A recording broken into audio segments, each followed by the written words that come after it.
Okay, welcome to group this morning. You should have notes, should have your Bible open to Mark chapter 12. We're going to talk about man's favorite subject, love. You know, if there's anything a man wants to do, he wants to sit around in a group with other men and talk about how he just wants to be loved. Can you imagine anything any better? So that's what we're going to do today. So if you do come back next week, it's going to be great. If you don't come back next week, well, I understand. Nobody really wants to sit around a group and talk about love. But that's what we're going to do today. I want to start with just a couple things. First of all, you understand that God created us for community. If you'll remember last week, we read in Genesis chapter 2, it said, "It is not good that man should be alone." And so human beings, and specifically, since this is a men's ministry, we're talking about men. Specifically, men are created to be in relationship with other people. God is a God of community. And so much about the church is about putting people in authentic community where we can have deep relationships. Here's what happens so many times in the world of a man. We keep it at a certain surface. We're really good at talking about sports. We're really good at talking about the weather. We're really good talking about business. When you get into politics, there's a little bit of a breakdown there with guys because, you know, a lot of people disagree. Now, if you get a bunch of guys that agree with each other, they'll talk politics. But if you get any deeper than that, it's really, really hard for men to begin to engage in deeper conversations about things like my spiritual life. One of the things I do with guys when I take them out that makes them feel uncomfortable is I say, "How's your walk with God?" And they kind of take a double take. But that's a great question, isn't it? Wouldn't you love to have a relationship where that's the kind of conversations you could start to have? But there's fears in that for men. There's fears of getting down that deep and talking about the real issues of the soul. You know what women want us to talk about is our emotions. And of course, you know, for some of us, we said, you know, if I ever had an emotion, I would talk to you about it. But since I don't, I won't. You know, part of the problem is our emotions are different from women's emotions. And so what they're looking for in that conversation, we can't give because we don't handle our emotions. We don't negotiate our emotions the way women negotiate their emotions, but they want to know that. And you know, it's healthy, as uncomfortable as it is, for us to even talk about our emotions. It's interesting, what I do for a living, I get paid to do, is have deep conversations with men. And guys will take me out. And they'll say, "I just want to talk to you about some stuff that I don't have anybody else in my life that I can talk to about this." And they want to talk about, "Man, my business is going down the tubes and I'm scared to death. And my wife doesn't know because I want to protect her. And I don't know how to turn this thing around." Or, "I'm trying to build a business from scratch and it's taken forever. And I don't know where the money's coming from for the next round of funding and I don't know what to do." Or, I'm married to my wife and I love her, but I think she might be crazy. Or, "I'm married to my wife and I love her, but I think I might be crazy." Those kinds of things. Wouldn't you love to have relationships where you could talk on that level? Because God created us, and I believe this, God created us to get down to that level, to really talk on that level. And what I found is if you can ever talk on that level, you can handle life so much better than if you hold it in by yourself and you don't have anybody to walk through with you on that kind of stuff. I had a guy email me this last week and said, "I just struggle with pornography. I love my wife.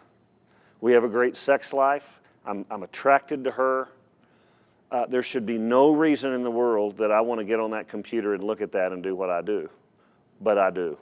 Help." And so, being somewhat ornery and somewhat just, I know it's needed, I said, "I can't talk to you about this over email. We have to meet in person." Well, boy, that's, you know, the computer is a great buffer when you want to talk about real things. But this is an issue that this guy needs to be able to sit down and communicate with another man, needs to talk that out, right? What is that? That's relationship. That's love. because love is sharing our relationship with another person, right? And just like we can love women, we can have a love for men, friendship with men, a friendship love with other men. And it's so important for us to be healthy in all the other areas of our life. What we need is healthy relationships with other men where we can communicate on that level. And so many men in our culture are broken men because culture has led us to believe with this lie that men don't need to talk on that level, that we're tough and we hold it in and we don't cry and we don't have emotion. And oh yeah, we have all that. It's just we've been taught we have to carry all that ourselves, and so we crash and burn because we don't have a band of brothers to walk with us through those kinds of things. So, now here's the great news. This isn't a therapy session today, so that's good news. And second of all, you don't have to share in this any deeper than you want to share. So I'm not about to take you somewhere you're unwilling to go, okay? But I do want you to think through it. So we're talking about love today. And if you'll notice in the first paragraph here, our deepest need is to be fully known and fully loved. Now, I'm going to talk to you later on about why this is very, very hard to get to, but for now, I just want to say this. God created us to where we really do want to be known by someone and loved anyway. In other words, I would love to have a relationship in my life. And I'm not just talking about with my wife, although it'd be great with my wife. I'd love to have a couple of guys in my life that are my friends that know everything about me and love me anyway. Where I could sit down and talk to them like this guy did with me and say, you know what, I'm really struggling with looking at porn. I need somebody to help me, ask me some tough questions. Or, you know what, business is falling apart. And you know what, business is great and I want somebody to celebrate with. Or what are those deep things going on in your brain, right? Fully known. I'm able to download with a friend and the friend say, you know, you're one weird perverted dude, but I like you anyway. That's what we need. We need that kind of relationship with someone else. And so it's fully loved and fully known. But what Satan has done, and I want you to understand this, Satan is the great perverter, right? All Satan knows how to do is imitate what God has done and pervert it. And so God has said there's this beautiful thing called love. And it's the basis of every good, healthy relationship. And healthy relationships are based on knowing one another and being able to get deep with one another and caring about one another, truly caring about one another, not using one another for our own benefit, but caring about the other person and loving the other person through life, the good times and the bad times. But Satan comes along and he perverts that. And he says, well, why don't you use love for your own benefit? And he, instead of making love unselfish, see, biblical love is unselfish. Satan tries to make love selfish, and he tries to make people into things that we use for our own benefit.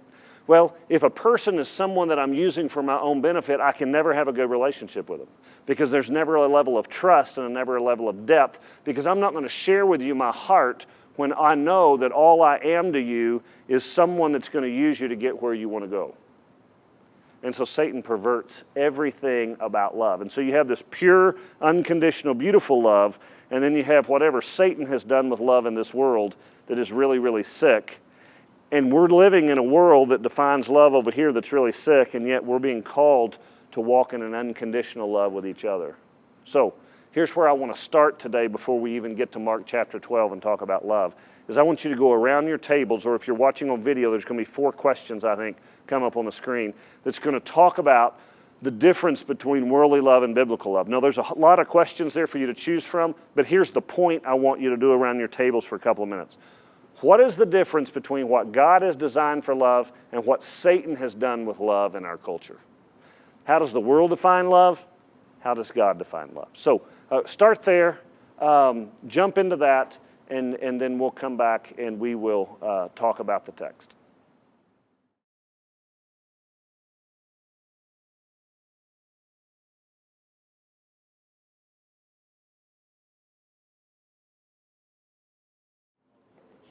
Mark chapter 12 records what is called the most important commandment, and you guys are probably familiar with that. Let me give you a little bit of background. It's the week Jesus is come to Jerusalem, and he's going to die later on that week.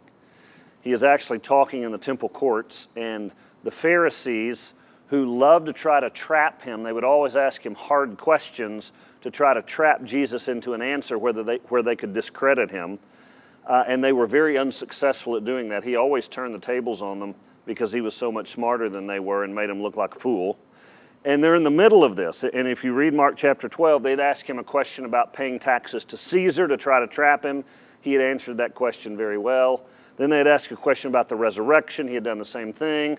And so finally they ask him really kind of the ultimate question in that day, and that is, what is the greatest commandment? And the reason that is such an important question for them is there were actually 613 commandments in the old law. There were 365 prohibitions and 248 commands.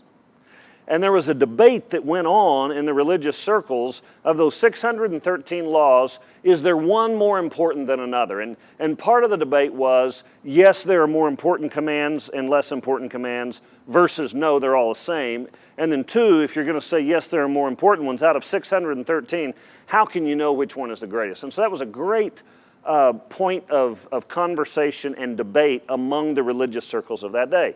And so there's a lawyer that tries to bring Jesus into that conversation. Beginning in verse 28 of Mark chapter 12, one of the teachers of the religious law was standing there listening to the debate. He realized that Jesus had answered well, so he asked, of all the commandments, which is the most important? Now, once again, they're trying to suck Jesus into this debate to discredit him. Most of the time, Jesus doesn't give them the answer they're looking for, doesn't ever answer the question they ask. He always turns it and asks them a question they can't answer. This time, though, he doesn't. He actually answers the question they ask with authority. Jesus says, the most important commandment is this: listen, O Israel, the Lord our God, the Lord is the one and only God. And you must love the Lord with all your heart, all your soul, all your mind, and all your strength. This is called the Shema, and it comes out of Deuteronomy chapter 6, and every Jewish person knew this. They quoted this every morning, and they quoted this every night. And they knew that this was an important law. But Jesus comes and says, this is the most important law. Everything else hinges on this law. Love the Lord your God with all your heart, soul, mind, and strength. But then Jesus adds something that is not in Deuteronomy chapter 6, the Shema, and that they had never thought through before and added to it. He says, the second is equally as important: love your neighbor as yourself. No commandment is greater than these. Matthew's gospel says every other law is basically hooked onto these two laws. So if you want to sum up the gospel, if you want to sum up the Bible, if you want to sum up the Christian religion, if you want to sum up the Old Testament law, you sum it up this way: you love the Lord your God with all your heart, soul, mind, and strength, and you love other people as you love yourself.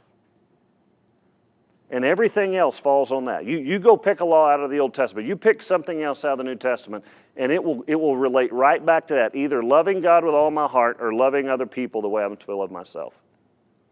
And everything else falls on that. So the teacher of religious law replied, well said, teacher, you have spoken the truth by saying that there is only one God and no other.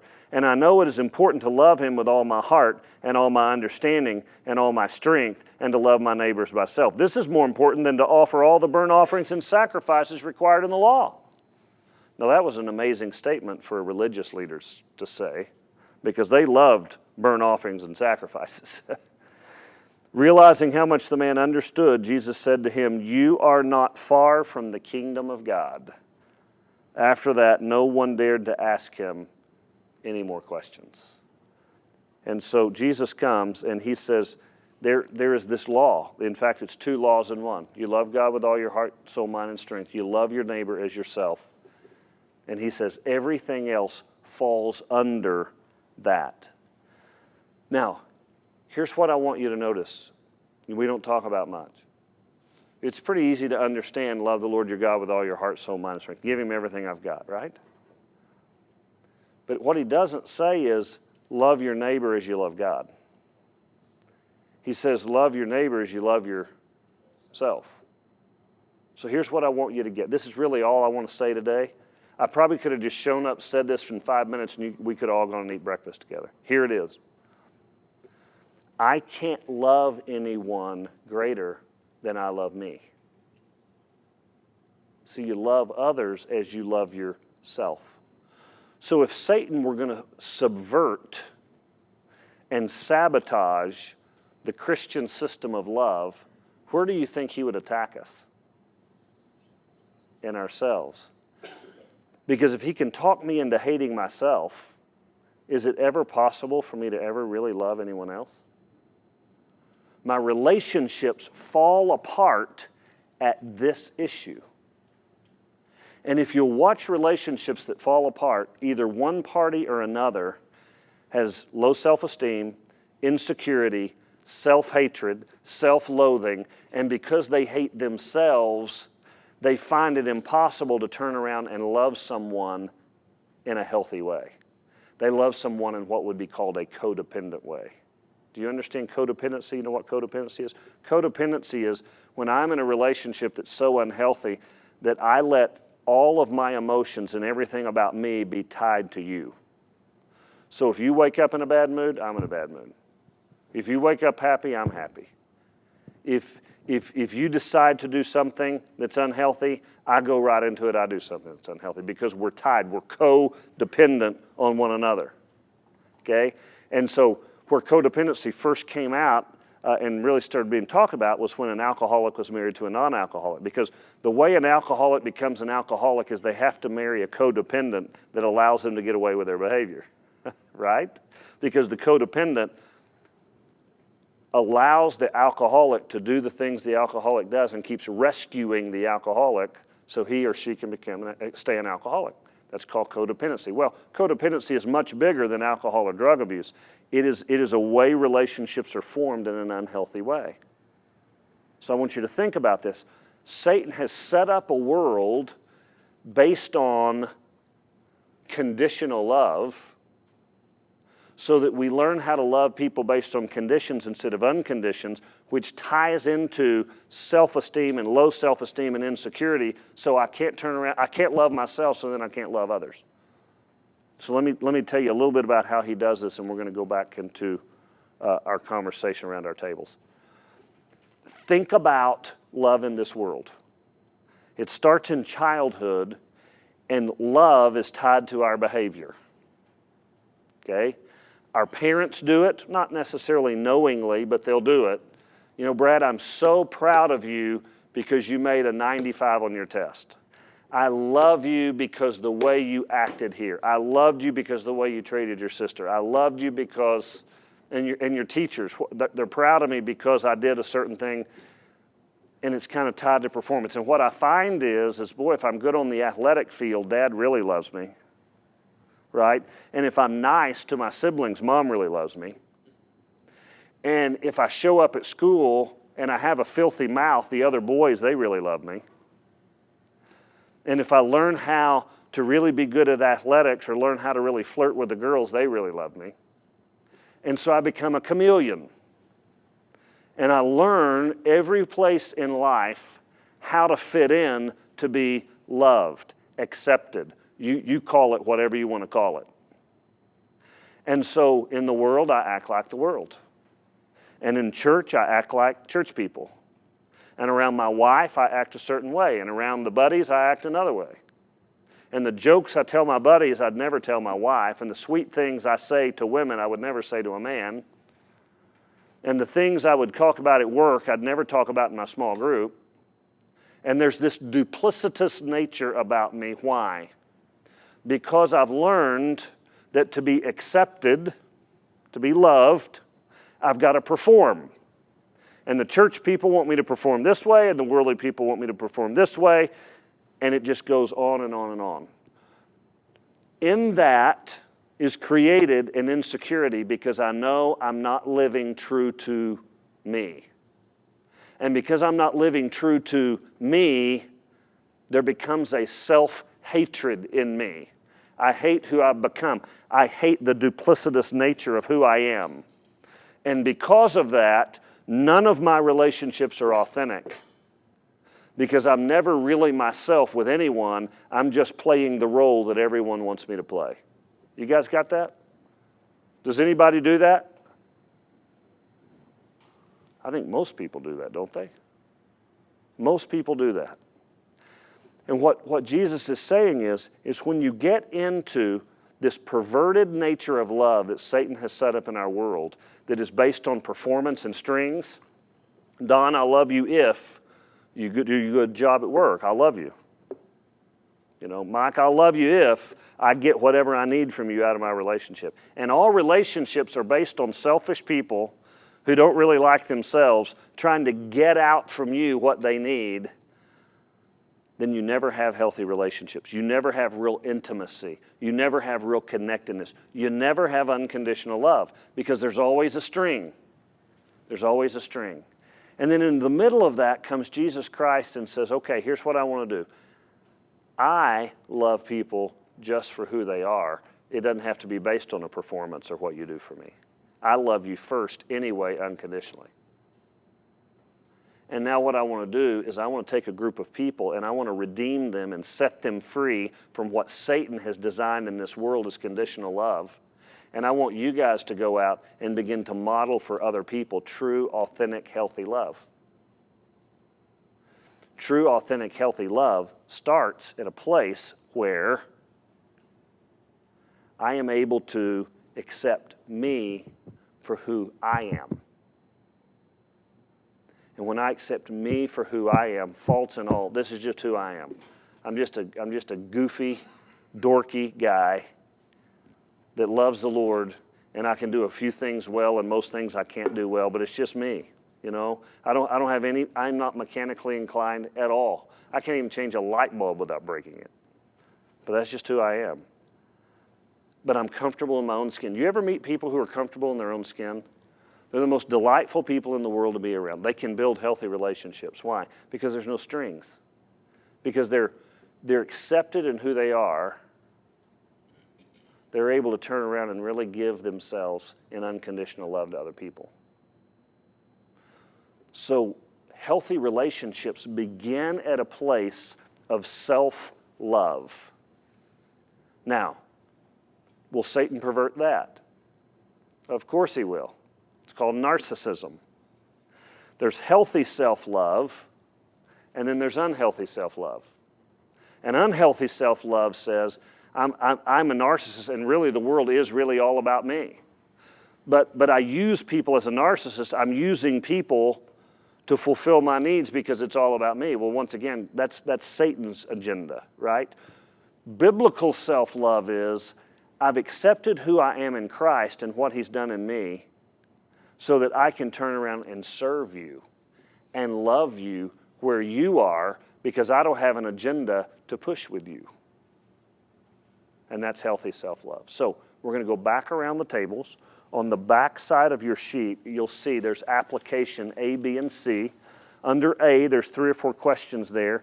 But here's what I want you to notice, and they're going to come up on your screen if you're on video. But here's the ones I want you to really pay attention to. Why do we have a tendency to put condition on our love for others? What happens in relationships when we love out of our insecurities? But here's the big one. What is the difference between prideful love of self and that healthy love of self given us by God? In other words, I don't want the world's view of self-love. I want God's view of self-love. Talk about the difference in those two around your tables. And I'm going to give you a good 5 or 6 minutes to talk about that. And then we'll come back and talk about a couple other things.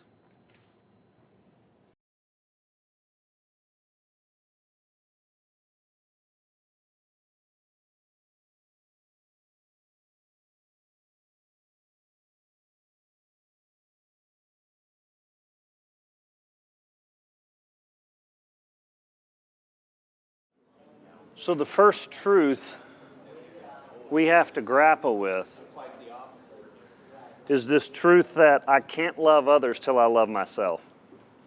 But it's not a narcissistic, worldly love of myself. because that just leads me to use people more, and that leads to more dysfunctional, unhealthy relationships. Healthy relationships only follow when I can love people because I love myself in a healthy way. In a healthy way. Well, I can't love myself in a healthy way until I love God. It's, he says, love the Lord your God with all your heart, soul, mind, and strength. Then you love your neighbors yourself. Okay, so if I want to love my neighbor, if I want to have healthy relationships, I got to love myself. Well, I can't love myself if I can't love God. And so a healthy love comes out of falling in love with Jesus Christ and understanding that Jesus Christ has made me who I am, that I am unique, I'm not like anyone else, and that I'm okay like I am. I'm not perfect. I've got my flaws. I want to work on those. I want to be transformed by the Holy Spirit. But the basis of who I am, as imperfect as it is still accepted by God and loved by God. And so if God can accept me for who I am, I have to accept me for who I am. And I'm actually doing a disservice to the cross, to what Jesus Christ has done for me on the cross, if I'm not willing to accept myself and love myself for who I am. Once again, it's not the prideful love. It is, I can do all things through Christ who gives me strength. Jesus Christ comes in me, and through Him, He completely changes me so I can have healthy relationships, so I can love people without conditions, so I can have healthy, godly interactions with people instead of unhealthy. Let me, I'm going to be vulnerable with you for a minute, and this is really hard, especially with a video running, but I'll tell you how it played out in my life. I've told you before about, my dad always told me I was lazy, and that played huge insecurities in my life with regarding to work and career and wanting to be successful. The other part of my real insecurity growing up, because our insecurities as men started as insecurities as boys, and it primarily relates back to either dad or girls. That's just the way we're made. And if you look at your daddy issues and your girlfriend issues, you'll figure out your insecurities pretty quick. So I was raised in West Texas. That plays a role in this because in West Texas there's two sports, football and off-season football. Okay? So I was born just the way God made me. I was born really, really fair-skinned. Okay? With that, I was raised in a religion where my parents didn't let me wear shorts. And so I had very fair skin. I mean, my skin was whiter than that wall, and I was never allowed to wear shorts, so I was never allowed to get a tan on my legs, okay? I was really, really bone stick skinny. I mean, in 7th grade, I was as tall as I am now and weighed like 140 pounds, bone stick skinny. And if you'll notice, I've always had a curvature in my back to where I'm a little bit hunched over, okay? That's just the way God made me, and my parents used to get on me all the time, sit up straight, sit up straight. They even put me in a back brace for a few months so my spine would straighten out because I was going to end up an old man hunched over. Well, it's not that there's anything wrong with the bones that I'm going to get hunched over. It's just the way God made my back. There's just a curvature there to where I'm a little bit hunched. There's nothing I can do about it. I can stand here all day long and do this and look like a chicken. It doesn't work for me, okay? But you put all that together, and I was very insecure about my body. I'm too skinny to play football. I tried to play football one year. I was too scared of getting hit because it hurt too bad. I just didn't have a body to play football, okay? So I wasn't popular in those circles, okay? I love to play basketball. I was really pretty good at basketball. But I can't begin to explain to you, if you get out on a basketball court with basketball shorts in the 70s, when those shorts were about this short anyway, and my legs are about the color of just off-white, and kids made fun of me. And I was very, very insecure about the way I looked. And then on top of that, here's my dad going, you're lazy. When you show up, it's like two good men leaving. That was his joke. And so, how did I try to make myself feel better? I always felt better if I could attract a girl. And so I developed a funny sense of humor. I became the class clown, and I became very charming. I learned how to tell a girl what she wanted to hear. And my self-esteem was all built on, out of insecurity, how many girlfriends could I have? Not dating, I'm just talking about how many of the popular girls would include me in their circle. So if you knew me growing up in junior high and high school, you'd go, that was Brad. And I won all sorts of awards for Mr. Popularity. Not because I had very many guy friends. I made friends with all the girls. And all the girls voted me into all those positions. Everything, all of that was wrapped up in my insecurity. And so I didn't know how to have a relationship with guys. I didn't know how to have good relationship with girls. I really didn't know how to date very well because I was too insecure. And quite frankly, I didn't want to date one girl because I wanted all the girls to like me, because if they liked me, that made up for my ugly frame and my skinny white legs and what I felt about myself.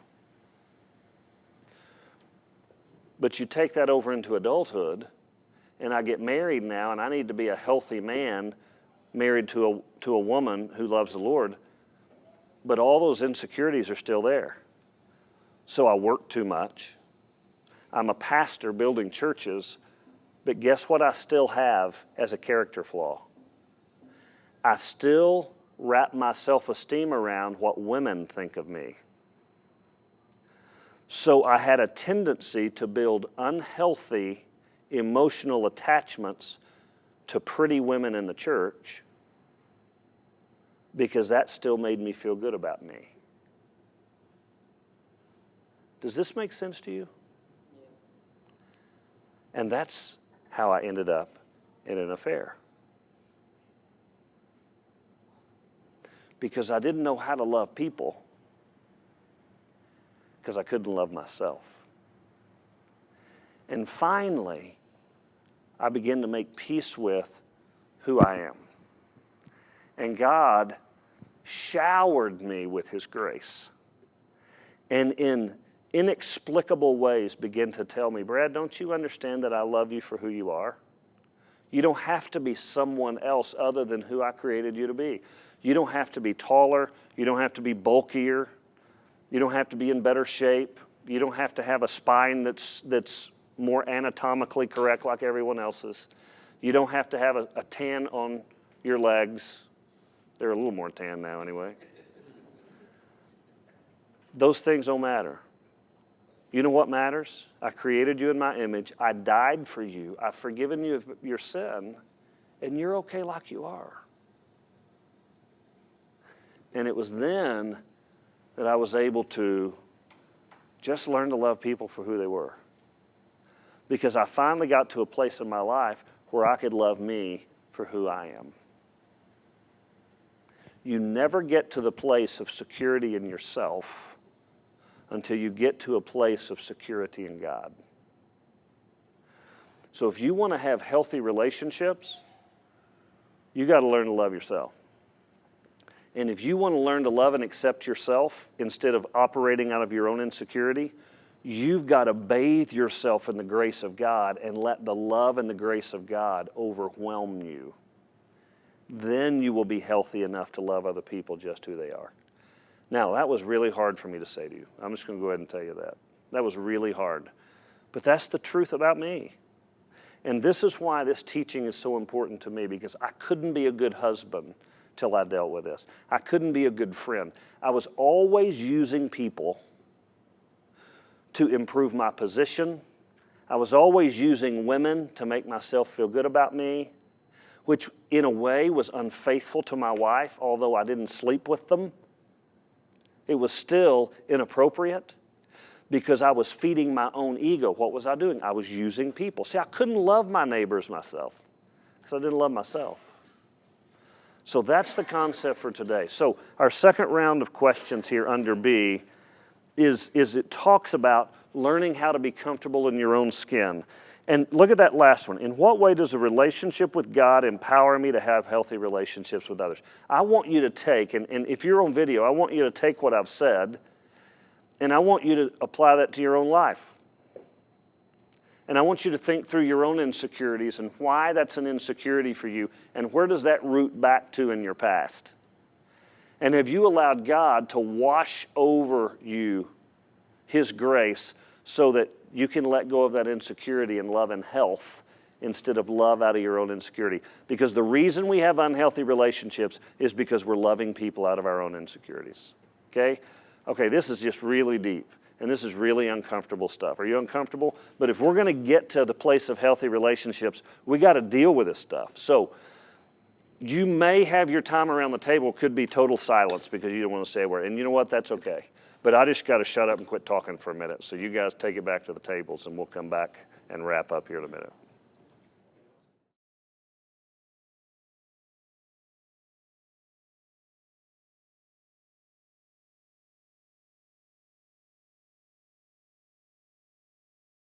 Well, we just have a couple of minutes left here to wrap things up. The third point is you can't love God till you know Him. And so I really want to encourage you guys to get to know God, because the more you know God, the more you'll accept His love. The more you accept His love, the more you can accept yourself. When you accept yourself, you can walk in healthy relationships. And so I know it sounds a little cliche, but it really is true that the way you have better relationships is you connect as close as you can to God. There's some other questions there. It will come up on your screen that you can talk about. What I'm going to do is go ahead and pray. I forgot to pray at the beginning. I was so nervous about this one this morning. I forgot to pray, so I'm going to close this out with a prayer. And then you've still got a few minutes. If you want to sit around your tables and chat for a few minutes. I know this is really, really deep personal stuff. I know you really don't need to, you're probably not going to talk about the things you really need to talk about with these guys, but I want you to take this truth home with you. And I just really want you to wrestle with it in your gut all week, because this is an issue that can really set you free in the area of healthy relationships. Father, thank you for our time this morning. Lord, I just pray that the people who listen to this on video understand my heart and don't judge based on this. Father, I pray for these guys that you will grow them up in you to spiritual maturity, and that they can have healthy relationships, that they can learn how to love others because they know how to love themselves. In Christ's name, amen.